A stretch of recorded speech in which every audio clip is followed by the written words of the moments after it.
ఎప్పుడు మొదలైందో తెలుపగల తేదీ ఏదో గుర్తించేందుకు వీలుందా? ప్రణయం ఎవరి హృదయంలో ఎప్పుడు ఉదయిస్తుందో గమనించే సమయం ఉంటుందా? ప్రేమంటే ఏమంటే చెప్పేసి ఏ మాటుంటే ఆ మాటకి తెలిసేనా ప్రేమంటే?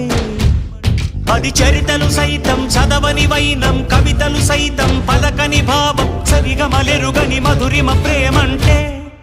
దరిదాటి ఉరకలు వేసే ఏ నదికైనా తెలిసిందా తనలో ఈ ఉరవడి పెంచిన తొలిచిన కేదంటే? సిరిపై రై ఎగిరే వరకు చేనుకు మాత్రం తెలిసిందా తనలో కనిపించే కళలకు తొలి పిలిపేదంటే?